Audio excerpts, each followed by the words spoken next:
thank you so much for the invitation, Jim and the team, to be here with you today. What an amazing turnout. I'm here to tell you a little bit more about mental health and wellbeing in the workplace, just a snippet to try and whet your appetite to come on board with the big movement that we now have in England and across certain aspects of the globe. And I really, really hope that we get a chance to talk much more about the impact of stigma, which affects many of our lives in every aspect of our lives.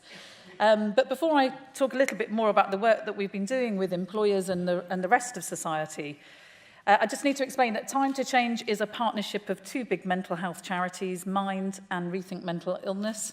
And we have a partnership funder arrangement with the Department of Health, gives us a grant. We get Comic Relief's biggest ever grant ever in the UK to do this work. We've had the grant from them for over 10 years now. And we're also funded by the Big Lottery Fund as well to complete this work. And just if you need a sense of urgency to get on board with this agenda and come and work with us, we've got another year's funding left to work with employers. So it's a bit like free consultancy, which we're not going to be able to give you in a year's time. So if you're not already on board with us, then really, I think you should hurry up and get on board with this wave of opportunity. Can I just ask for a show of hands if any employers are pledged to Time to Change in the room? Oh, brilliant. Okay. Can you raise your hands a bit higher? And a bit higher. Oh, and waving as well, and waving and finger waggling. Okay, well, actually, you are the people that I'd like other people to come and talk to, as well as me and the team, because this is all about peer-led learning is what we're doing. And we have an amazing community of over 750 pledged employers in England who are supporting each other on their journey as well. But just to tell you a little bit more, stigma isn't just life-limiting. It stops those of us seeking work, becoming parents, being on governors' boards, joining football clubs or netball clubs. It's actually life-ending for some people. Sadly, we lose more young men to suicide than any other cause of death in this country. And it's an issue that affects men and women, and it's something which really shows you just how terrible stigma is when you can't tell anyone you know or love or work beside day in, day out. There's lots of reasons why it's awful. We've been doing a lot of work about it. We're on a journey, just like other isms and other forms of discrimination. We're only 10 years into what we say is at least the work of one generation. And Jim, just as you said, it's very much been my passion for 25 years now that we leave behind a society that is more open about mental health, more able to seek help and more able to support each other. We are definitely seeing the younger generation shift much more quickly than the adult generation, but I'll tell you more about that in a second. My daughter is 1.5 years old. The only word she can say is the cat's name at the moment, which isn't fluffy or something like that. It's Arthur, which is probably quite a hard thing to say, but she refuses to say mummy or mama or anything else at the moment. I hope her second and third words are mental health, but I doubt that. But anyway, that's my ambition. Always ambitious. Anyway, I just wanted to show you an ad from, now sort of 7 or 8 years ago. They weren't our first ads. You might remember some of our earlier ads with Alistair Campbell, who's on later, Ruby Wax, who calls herself the pin-up girl for depression as a result of being in our posters, and she openly says she's made a whole new career out of being the pin-up girl for depression.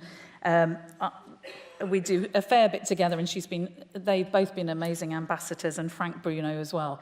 And this was our kind of third national TV campaign, but it's a good 6 years ago now.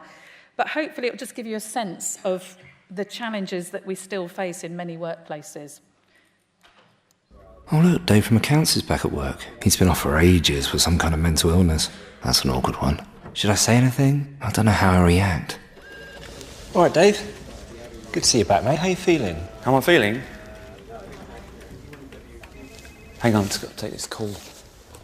Hi, yeah! Got some idiot here who's just asked me how I'm feeling!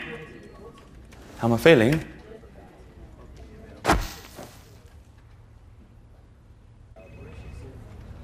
How am I feeling?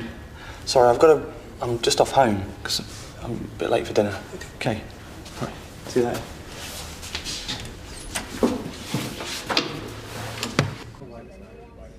How am I feeling? Pretty good, thanks. Yeah.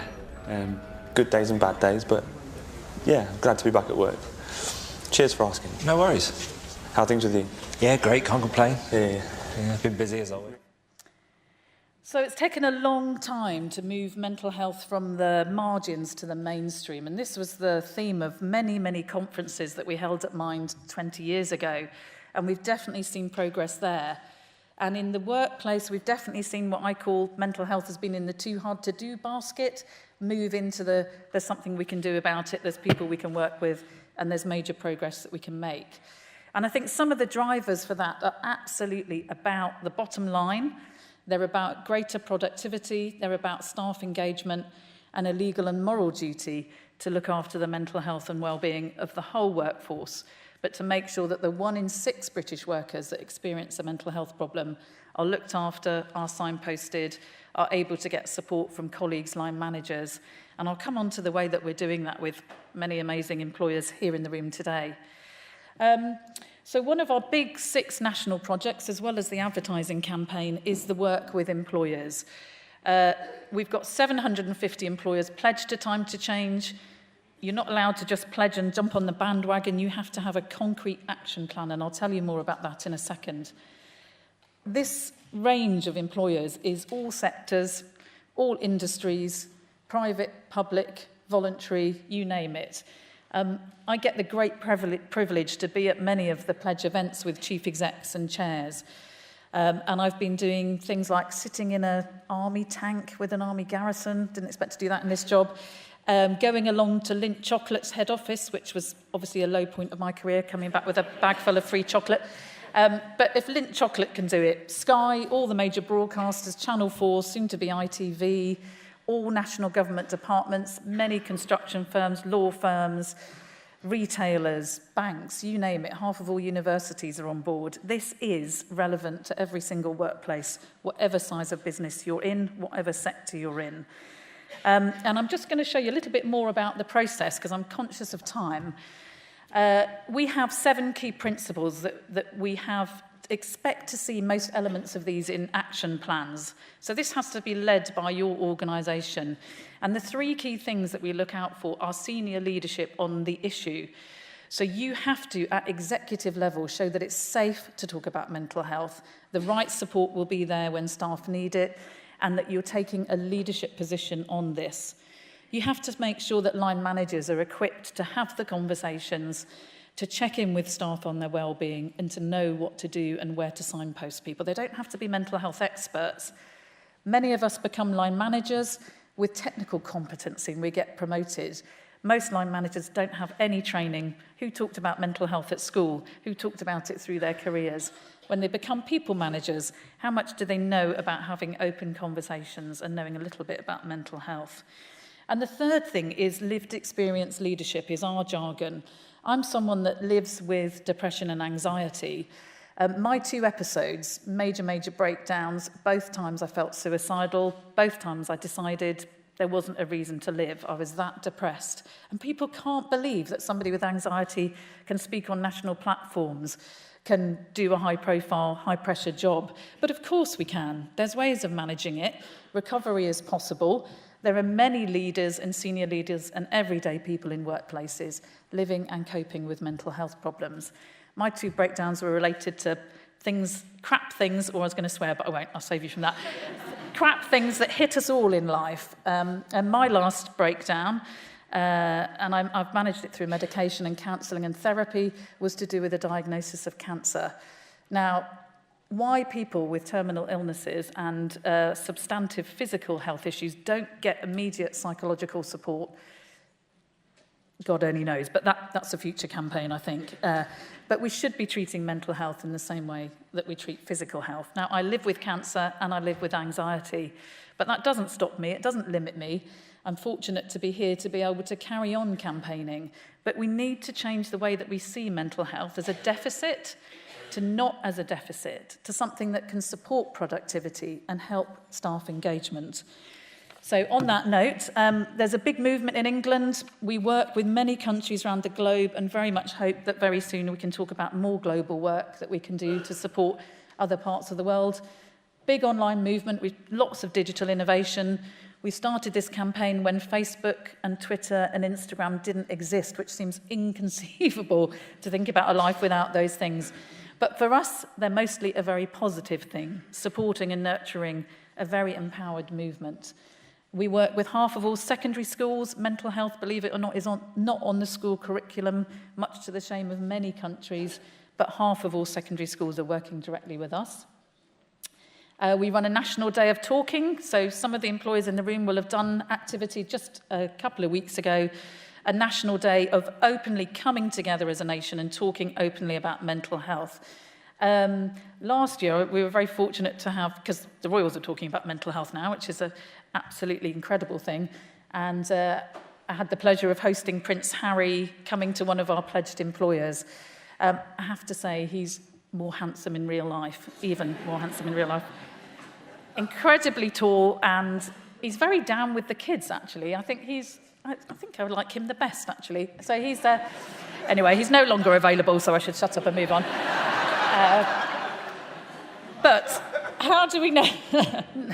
How do we know that society is changing, not just from the people that are on board, not just from sports people, politicians, celebrities, amazing people in our society that are talking openly about mental health issues, but actually because we measure change at a very high level of academic rigour to assess whether public attitudes are shifting as a nation as a whole, and they absolutely have.